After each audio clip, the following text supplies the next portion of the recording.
A ver, ¿y si la historia de la creación que siempre nos han contado no fuera la verdadera? Pues en los inicios del cristianismo hubo un grupo de pensadores, los gnósticos, que se atrevieron a plantear justo eso.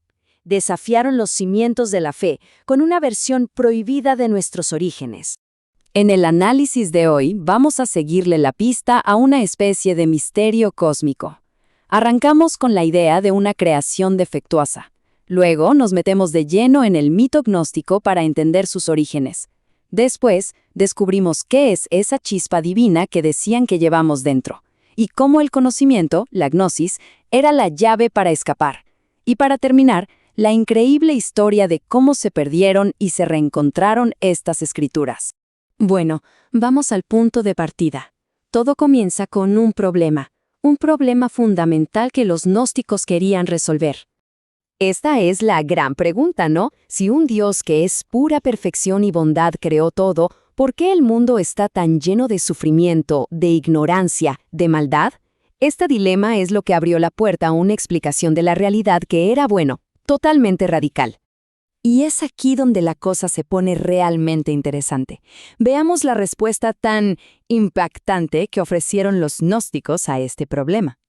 Su respuesta le dio la vuelta a todo. El mundo que conocemos no fue obra del Dios Supremo, del Dios verdadero. Lo que ellos proponían es que nuestra realidad es, en el fondo, un error, una especie de copia fallida del original.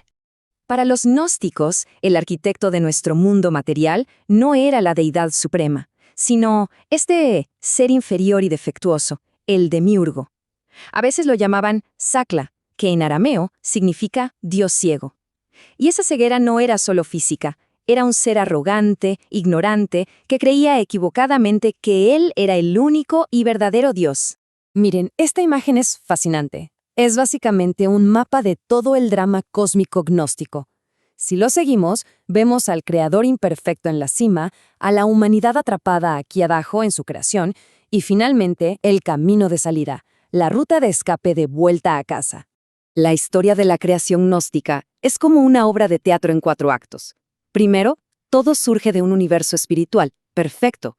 Segundo, una entidad llamada sabiduría o Sofía tiene una especie de caída, y sin querer da origen al demiurgo.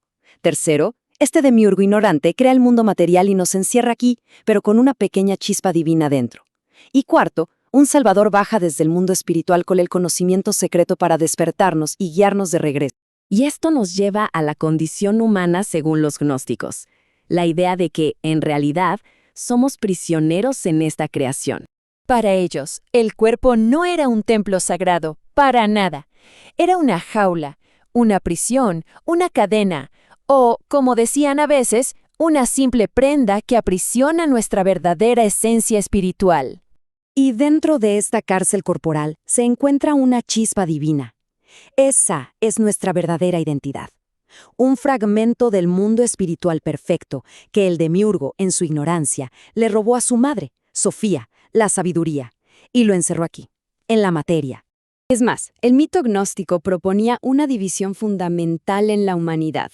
Por un lado, estaban los hijos de Set, que eran los gnósticos mismos, los que llevaban esa chispa divina y por lo tanto tenían la capacidad de salvarse. Por otro lado, estaban los hijos de Caín, quienes no tenían esa chispa y estaban, digamos, completamente integrados a la creación material del demiurgo. Entonces, la pregunta es obvia. Si la humanidad está atrapada, ¿cómo se escapa de esta prisión? La clave está en la gnosis. Esta palabra griega significa conocimiento, pero para los gnósticos era mucho más que eso.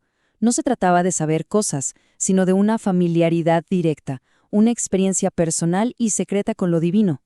Era este conocimiento lo que despertaba el alma de su letargo.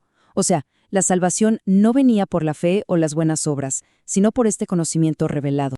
Este era entonces el plan de escape gnóstico. El primer paso, despertar esa chispa interior que a menudo se encendía gracias a un mensaje de salvación traído por un mensajero divino. Después, en la muerte, el alma se libera del cuerpo, de esa prenda. Luego asciende por los cielos, esquivando a los arcontes, los guardianes del demiurgo, para finalmente reunirse con el universo espiritual de donde vino. Pero claro, si estas ideas eran tan potentes, la pregunta es, ¿por qué desaparecieron casi por completo de la historia? Y aquí está la respuesta. Por más de 1500 años, prácticamente todo lo que se sabía sobre el gnosticismo venía de los textos de sus enemigos, los cristianos ortodoxos que los veían como herejes. Nuestra única visión de ellos era a través de los ojos de quienes querían destruirlos. Y esta cita lo deja clarísimo. El objetivo de quienes escribieron contra los gnósticos no era describir, sino destruir. Había una intención muy clara de borrar sus ideas del mapa, lo que silenció sus voces por siglos y siglos. Y en esta tabla se ve el contraste perfecto. Por un lado, los escritos de los propios gnósticos, como el Apócrifo de Juan o el Evangelio de Judas.